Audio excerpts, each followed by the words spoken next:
The Grand Exhibition Hall of Vorthax Prime had seen a lot of ridiculous things in its 3,000-year history. But nothing, and I mean absolutely nothing, could have prepared us for what the humans were about to do. My name is Keltor Vance, and I am, or rather was, the head coordinator of interspecies cultural exchange. Notice how I said was? Yeah. Well, that will make sense in about 4,000 words.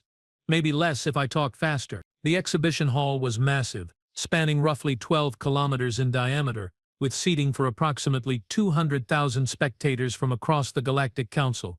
The floor was reinforced durasteel, designed to withstand impacts that could level small mountains. Above us, the domed ceiling displayed a perfect holographic recreation of our twin suns, Kelthara and Delthara, casting that familiar amber glow across the arena.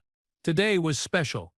Today was the Quinquennial Beast Exhibition, an event where each member species of the Council brought their planet's most formidable predator to display the raw power of their homeworld. It was part cultural exchange, part showing off, and entirely about bragging rights for the next 5 years. The Kraven had brought their steelback Ravager, a creature standing 4 meters tall with hide thick enough to deflect plasma rounds. The Threxians, always ones for drama, presented their Voidmaw Serpent, which could survive in the vacuum of space and swallow small starships whole. The Quinari delegation, bless their multiple hearts, brought something they called a Thunderhoof Colossus that could generate localized earthquakes just by stomping. Impressive stuff, really, each species outdoing the last, and the crowd was eating it up. Literally, in some cases, the Cromanth spectators were munching on what they considered snacks, but what looked to me like crystallized fear. Then came Earth's turn. Now, humans had only joined the Galactic Council about 15 standard years ago. They were newcomers, rookies, the cosmic equivalent of that kid who shows up to school mid-semester and has to figure out where the bathrooms are. But they had been enthusiastic participants in council activities, always eager, always asking questions, always slightly concerning in ways we could not quite articulate. Their representative for the exhibition was a woman named Dakota Mills. She was tall by human standards, around 1.8 meters, with dark skin, close-cropped hair, and eyes that held the kind of amusement that made you check your pockets to make sure she had not already stolen your wallet. I approached her in the staging area, datapad in hand, running through the usual protocols. Security measures, containment procedures, emergency extraction plans, that sort of thing. "Miss Mills," I said, my translator converting my native clicking and whistles into human standard English, "we will need to inspect your specimen before the presentation. Standard procedure. You understand, just to ensure it meets the safety parameters." Dakota smiled. Humans have this way of smiling that can mean literally anything from genuine joy to "I am about to ruin your entire day and you will never see it coming." This was definitely the second kind. "Oh, absolutely, Keltor," she said, and I noticed she pronounced my name perfectly, which humans rarely did. Most of them made it sound like they were choking on something. "I have got all the documentation right here. Transport permits, containment specifications, feeding schedules. The works." She handed me a data chip and I plugged it into my pad. My eyes, both primary and secondary, scanned the information. Everything seemed in order. The creature was listed as a Crocodilus porosus, common designation, saltwater crocodile, native to the northern coastal regions of Australia, a continent on Earth, maximum recorded length, 7 meters, maximum recorded weight, 2,000 kilograms. Diet, carnivorous, temperament. I paused at that entry. It simply said yes. "Miss Mills," I said slowly, "this temperament field seems incomplete." "Does it?" she asked innocently. Too innocently. "Huh? Well, let me just say that Sally is very motivated when it comes to eating." Sally, that is what we named her. You know, to make her seem friendlier, you named a 2,000-kilogram apex predator Sally. We also named our deadliest spider Brian, but that is a different story. I stared at her. She stared back, still smiling that smile. "Right," I said, making a note to update my stress medication prescription. "And the containment field specifications here, they seem, well, rather robust. Force field strength rated for Class 7 containment. That is the same level we use for quantum singularities. Better safe than sorry, yeah?" Dakota said cheerfully, "Sally can be a bit nippy when she is hangry." "Nippy," she said, nippy. I should have known right then. I should have looked at that smile, at those specs. at the word nippy being used to describe something that required singularity-level containment, and I should have called the whole thing off. But I did not, because I was an idiot who believed in following procedures and giving everyone a fair chance. The other species representatives were gathering now, each standing beside their containment units. The Kraven handler, a warrior named Hammerfist, because of course that was his name, was doing some kind of ceremonial chest-pounding. The Threxian keeper was chanting in harmonic frequencies that made my head ache. The Quilnari representative was just standing there looking smug, which was their default expression anyway. Dakota stood beside what appeared to be a large rectangular container, approximately 8 meters long and 3 meters wide. It was opaque reinforced and had more warning labels than a chromath chemical plant. The head judge, an elderly Vexarian named Porthos Granithorn, floated to the center of the arena on his hover platform.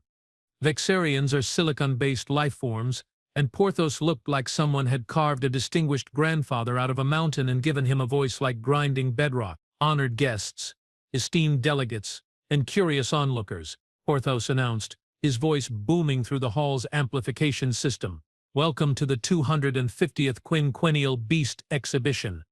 Today we witness the might of nature from across the galaxy. Each species will present their chosen predator, demonstrate its capabilities, and share the wisdom their world has gained from coexisting with such magnificent creatures. The crowd roared.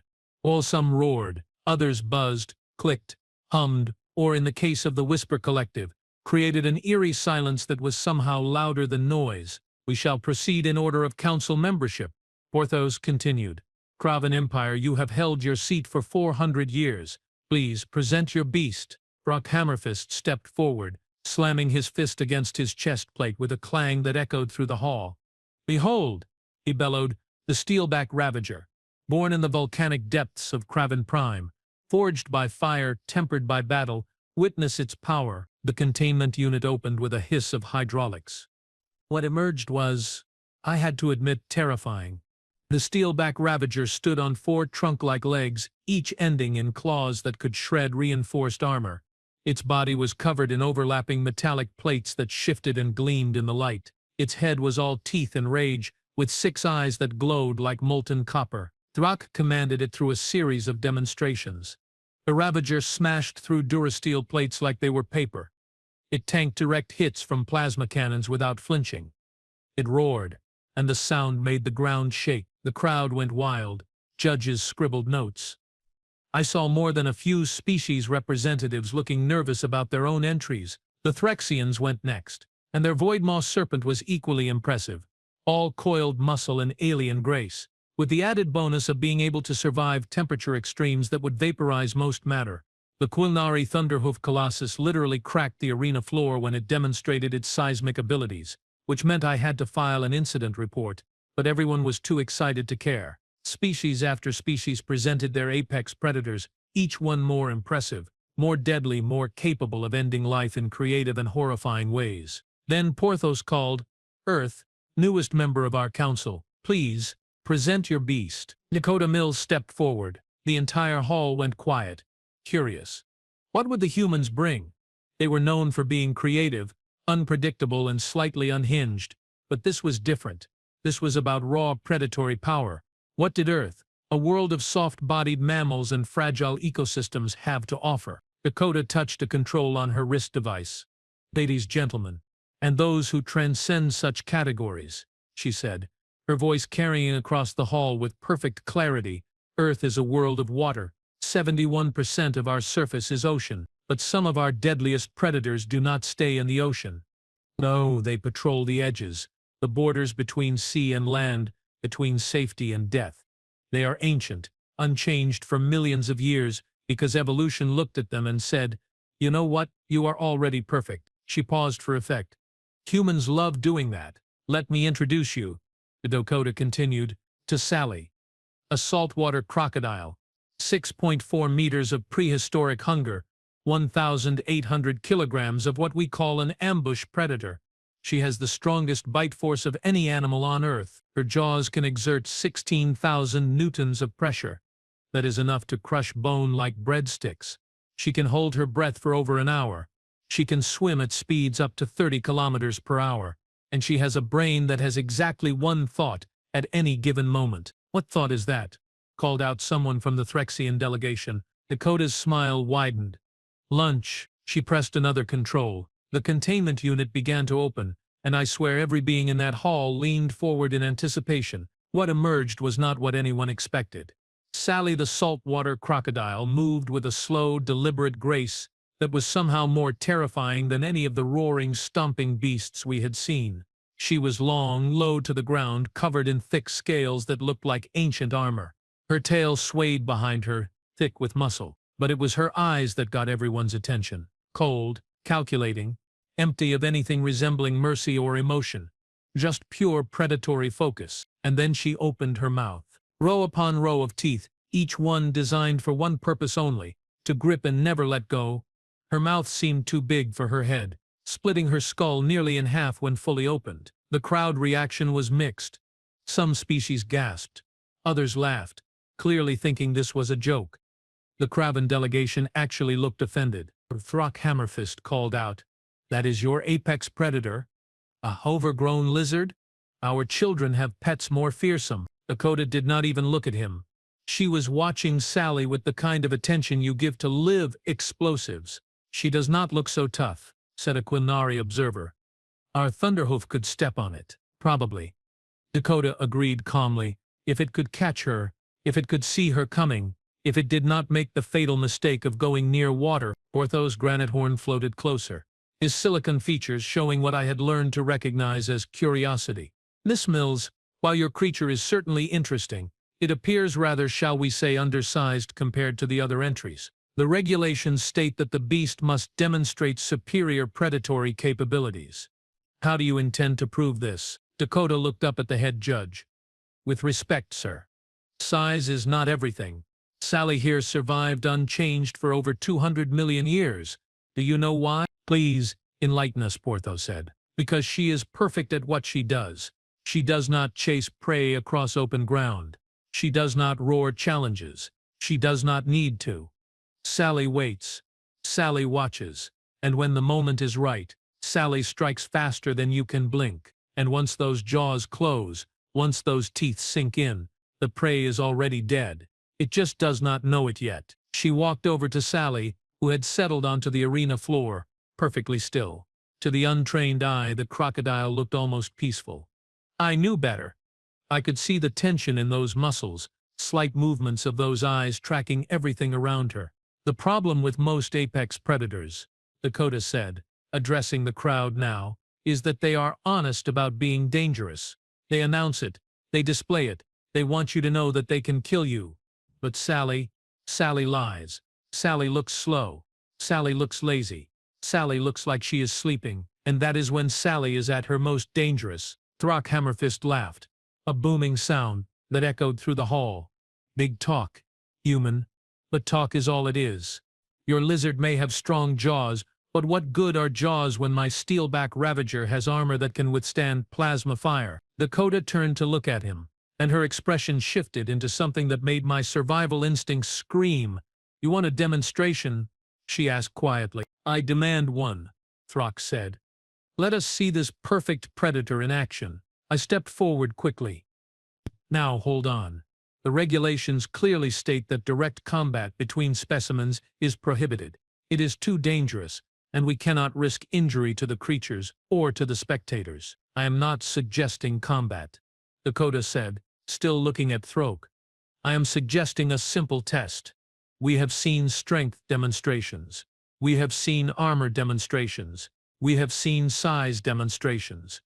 How about we demonstrate something different? How about we demonstrate what real predation looks like?" Porthos considered this. "What kind of demonstration did you have in mind, Miss Mills?" Dakota smiled, that smile again. "Reaction time. Precision. The kind of strike that makes prey realize it never had a chance. Set up a target. Anything you want and Sally will show you what 200 million years of evolution has created." The judges conferred among themselves in various languages, clicks, and electromagnetic pulses. Finally, Porthos announced, "Very well, we shall set up a standard reflex target. A sensor-equipped drone that will move unpredictably at combat speeds. Your creature must successfully strike and disable it.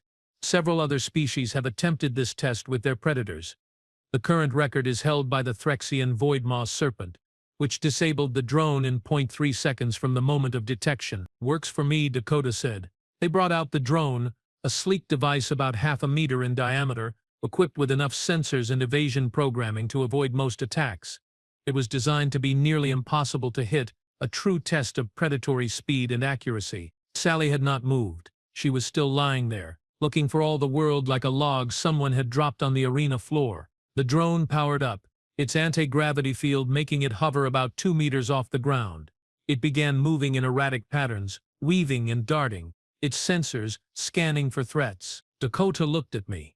You might want to step back, Keltor. I did not need to be told twice.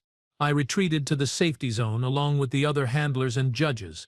Beginning test in 3, 2, 1, mark, announced the automated system. The drone shot forward, directly towards Sally's position, then veered sharply left, executing an evasion pattern that should have put it well out of range of any ground-based predator. Sally moved. I have witnessed a lot of fast things in my life. I have seen Quillanari combat dancers perform moves that blurred reality. I have watched Kraven warriors strike with speed that broke sound barriers. I have observed Threxian neural response times that operated on quantum levels. Sally was faster. One moment, she was motionless. The next, she was airborne, her entire body launching from the ground with explosive force. Her jaws opened impossibly wide. The drone, for all its evasion programming, never had a chance. Those jaws snapped shut with a sound like a thunderclap, and the drone simply ceased to exist in any functional form. Crushed metal and sparking circuits rained down onto the arena floor. The entire hall went silent. Sally landed, drone fragments falling from her jaws, and settled back into her original position, as if nothing had happened. Her eyes scanned the crowd with that same cold, empty expression, still hungry, still waiting. Dakota walked over and casually picked up a piece of the destroyed drone. 0.1 seconds. She announced, reading from a still-functioning sensor chip. I believe that is a new record. The silence continued for exactly 5 more seconds, and then the hall erupted into absolute chaos. Species were shouting, clicking, buzzing, and emitting frequencies across the entire electromagnetic spectrum. The Kraven delegation was on their feet, demanding a rematch. The Threxian keeper was analyzing the drone fragments with scanning equipment, clearly unable to process what had just happened. The Quillanari representative had gone completely silent, which for a species that communicated through constant low-level telepathic broadcasting meant they were either deeply impressed or experiencing system failure. Porthos Granithorn, to his credit, maintained his composure. He raised his massive stone hand, and the hall's amplification system boosted his voice to window-rattling levels. Order! I demand order in this hall! The noise decreased to a manageable roar. Miss Mills, Porthos said, turning his ancient gaze toward Dakota, who was leaning casually against Sally's containment unit like she was waiting for a bus. That was a remarkable demonstration. However, I must point out that destroying council property, even in the course of an approved test, requires compensation. Dakota nodded seriously. Absolutely, sir. I will have Earth's delegation submit the appropriate paperwork and payment. I believe the going rate for a Class 3 sensor drone is about 4,000 credits. 4,200, I corrected automatically, because apparently my brain still functioned even when my sense of reality had completely shattered. 4,200 it is, Dakota agreed. We will also throw in an extra 500 for the cleaning crew because I suspect there are drone parts scattered across half the arena floor. She was right about that. I could see maintenance drones already deploying, buzzing around, collecting fragments of their destroyed cousin. There was something darkly humorous about watching robots clean up the remains of another robot that had been obliterated by what Dakota kept calling an overgrown lizard. Throk Hammerfist was not done, though. He strode forward, his armor clanking with each step. The Kraven are a proud species, warriors to their core, and having a newcomer species show up their chosen beast was clearly not sitting well with him. This proves nothing, he bellowed. So your creature has fast reflexes. So what? A drone is not prey. A drone does not fight back. A drone does not have armor, claws, or the will to survive. This is a parlor trick, nothing more. Dakota looked at him, with an expression I had seen humans use before. It was the look of someone deciding whether to be diplomatic or to completely ruin someone's day. I silently prayed to the 7 stellar ancestors that she would choose diplomacy. The ancestors, apparently, were not listening. "You are right," Dakota said, and I relaxed slightly. Sally's demonstration was just about speed and precision. It did not show her real hunting capabilities. "Would you like to see those instead?" Stop relaxing. "Yes," Throck declared. "Let your creature face a real challenge. Let it face prey that fights back." Porthos held up his hand again. "Absolutely not. I already stated that direct combat between specimens is prohibited. The insurance alone would bankrupt 3 minor systems." "I am not suggesting she fights another creature," Dakota said calmly. "I am suggesting a hunting simulation.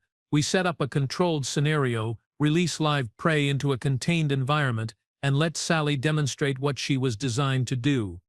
Hunt." The head judge considered this. I could practically hear his silicon brain processing risk assessments and protocol reviews. "What kind of prey did you have in mind?" "Nothing sentient, obviously," Dakota said quickly, "and nothing endangered or protected. How about we use whatever is standard for predator enrichment exercises? Earth has similar programs. We use them in our conservation centers." This was technically within regulations. Most advanced species maintain predator enrichment protocols to keep their apex creatures mentally and physically healthy. The prey used was typically cloned, non-sentient, and specifically bred for such purposes. The Hall's biosynthesis lab can produce suitable prey analogs.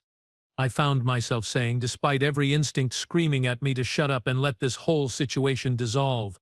"Standard protocols allow for up to 50 kilograms of biomass per demonstration." Dakota's eyes lit up. "Perfect. Can you make them semi-aquatic?" "Sally is an ambush predator. She works best near water." Porthos looked at me.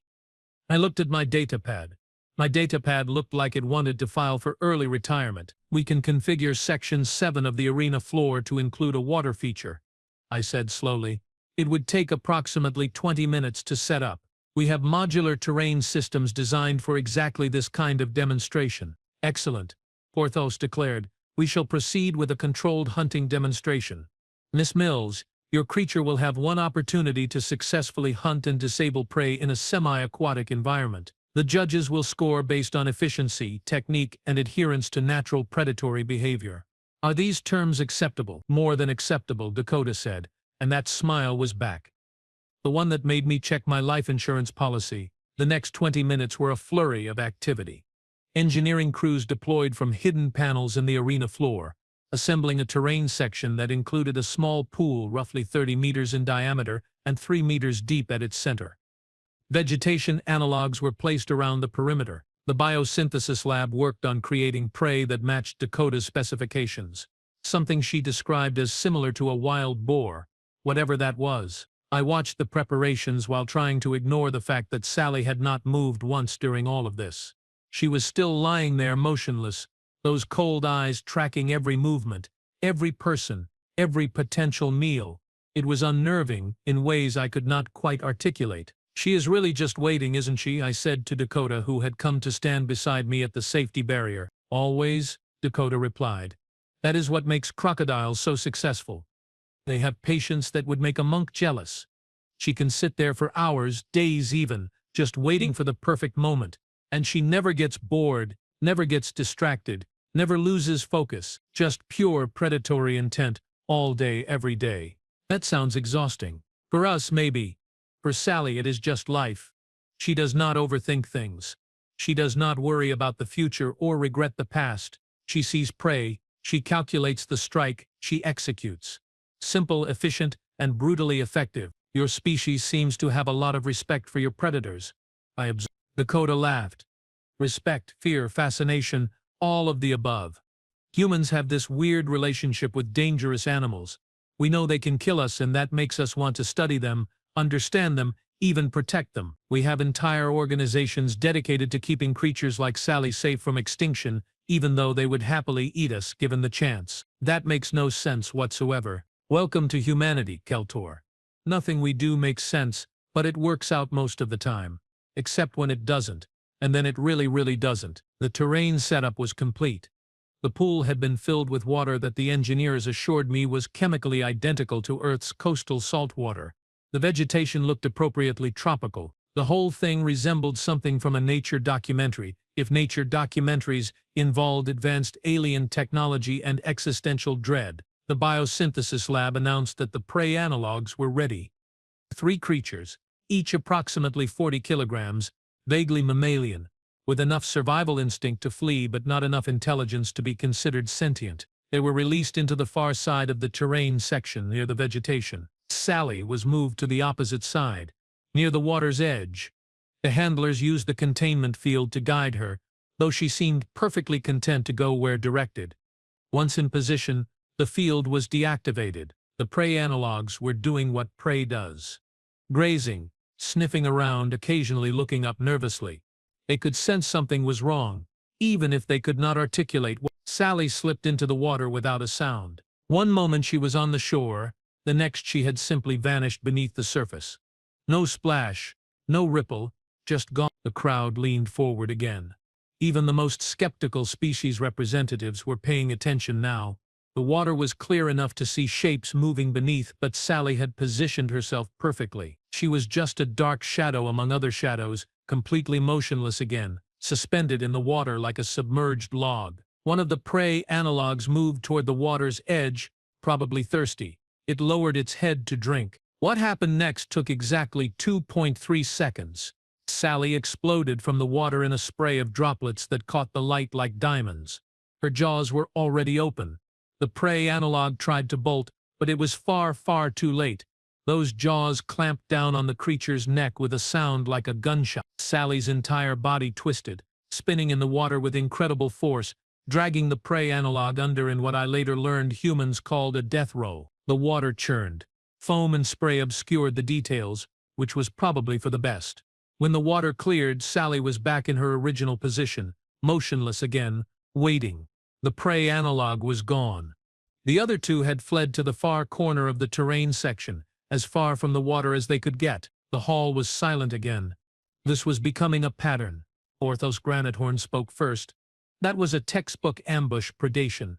Efficiency rating, 97%, technique rating, 99%, natural behavior rating, 100%. What happened to the other 1% on technique? Asked a voice from the Threxian delegation. She got water on the judges' platform, Porthos said dryly, gesturing to where several judges were indeed dripping wet. Dakota grinned. Sorry about that. Sally gets enthusiastic about her meals. The remaining prey, Porthos continued, appear to have learned to avoid the water. How does your creature adapt when prey changes behavior? Watch, Dakota said simply. Sally began moving again, but this time she stayed in the water, slowly, patiently circling the pool's perimeter. The prey analogs watched her nervously, staying well back from the water's edge. They had learned their lesson. Sally had learned too, though. She had learned where they were, how they moved, and most importantly, how scared they were of the water. She surfaced near the far side of the pool, the side closest to where the prey had clustered. Her eyes broke the surface first, just barely above the waterline, watching, calculating. Then, with movements so slow they were almost invisible, she began crawling out of the water onto the shore, low to the ground, silent, every movement deliberate and controlled. She looked exactly like a natural part of the landscape, just another shadow among the vegetation analogs. The prey analogs knew something was wrong. They were nervous, shifting weight from foot to foot, but they could not pinpoint the threat. Sally was downwind, moving during their blind spots, using every scrap of cover. She got within 5 meters before one of them finally spotted her. It bolted. Sally's tail whipped out, faster than I could track, and caught the fleeing prey analog across its legs. The creature tumbled. Sally was on it instantly, those jaws closing with terminal finality. The third prey analog made a desperate run for a different section of the terrain. Sally let it go. She had made her point. 2 successful hunts. 2 completely different techniques. Perfect adaptation to changing circumstances. The scoring took approximately 10 minutes.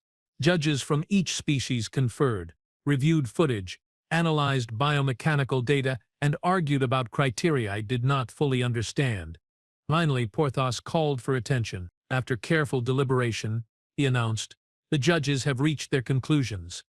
The quinquennial beast exhibition has always celebrated not just size or strength, but the perfect expression of predatory evolution. Each species has presented remarkable creatures, adapted to their homeworlds in fascinating ways. He paused for dramatic effect. Judges love doing that. However, one entry demonstrated not only physical capabilities but strategic intelligence, adaptability, and an efficiency honed by millions of years of successful predation. The judges award first place in the 250th Quinquennial Beast Exhibition to Earth and their representative predator, the saltwater crocodile designated Sally. The hall erupted again, but this time it was a different kind of chaos. Cheering, mostly.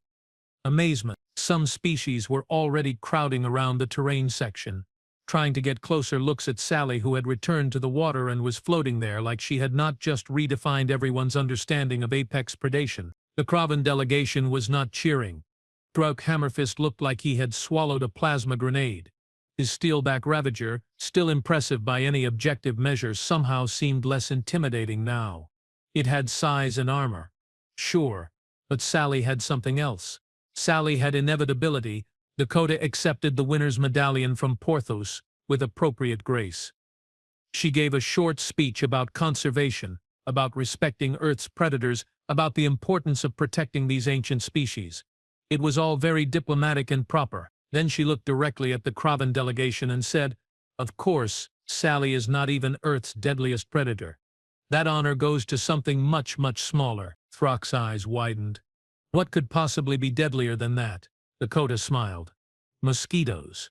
They kill about 700,000 humans per year through disease transmission, but we thought bringing one to an exhibition might violate biological contamination protocols. The hall went quiet again, but this time it was the quiet of people frantically accessing their datapads to research what a mosquito was.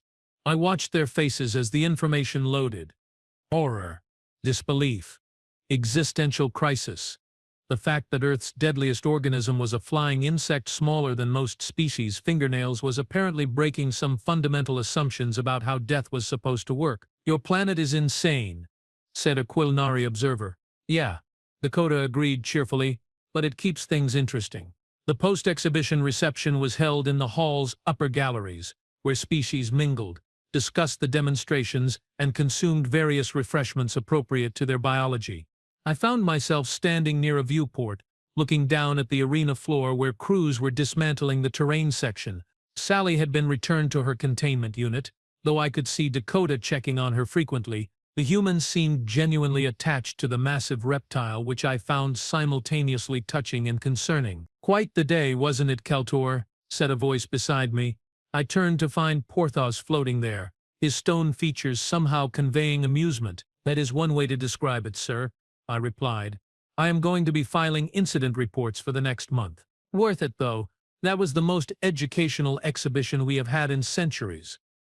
"Do you know what the real lesson was? That humans are terrifying and we should never underestimate them." Professor laughed, a sound like grinding boulders. "That too.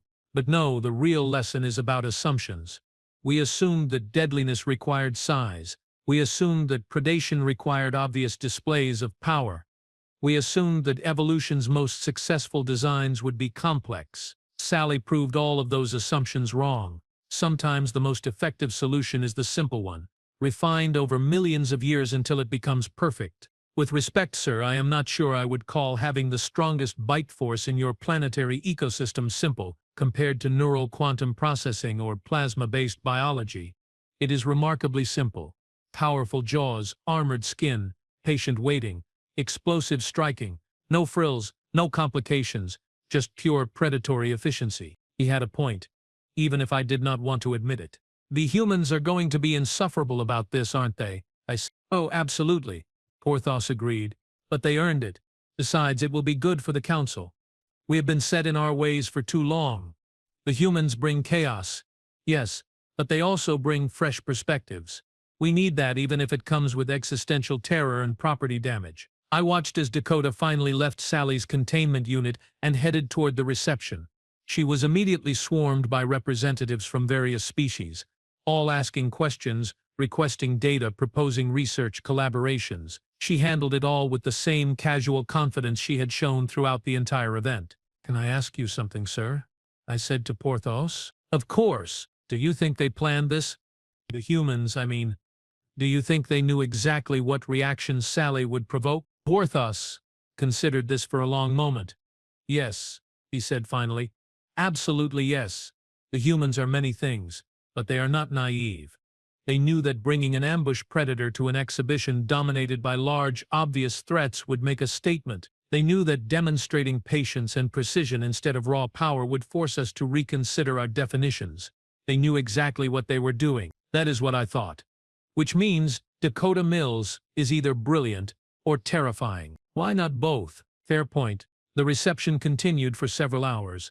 Stories were shared, alliances were formed, and at least 3 species requested permission to study saltwater crocodiles in their natural habitat, which Dakota agreed to facilitate through Earth's scientific exchange programs. I eventually found a quiet corner and accessed my datapad, reviewing the final scores and documentation.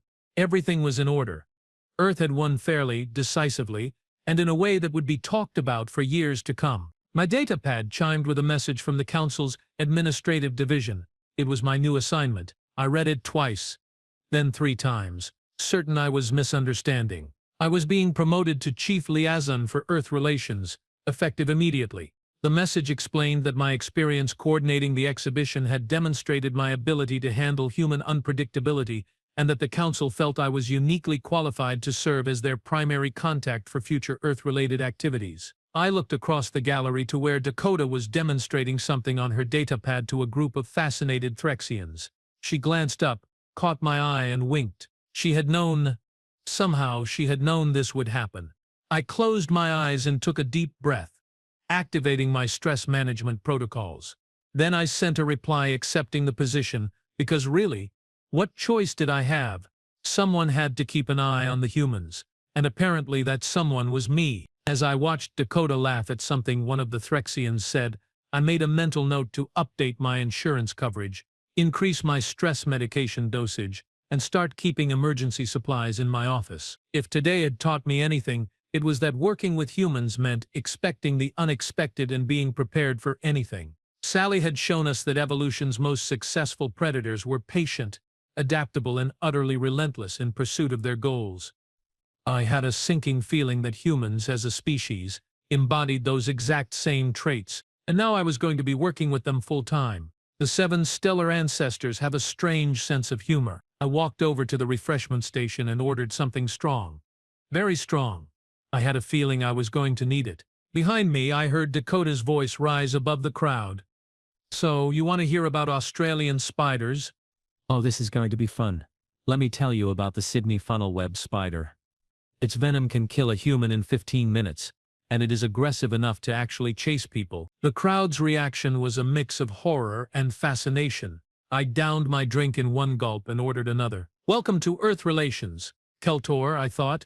This is your life now. Somewhere in her containment unit, Sally floated peacefully in her transport water, eyes half closed, waiting, always waiting. Perfectly content, perfectly patient, perfectly designed for one purpose. Just like the humans who had brought her here, I had survived day 1 of what promised to be a very, very long career. I could only hope I would survive day 2.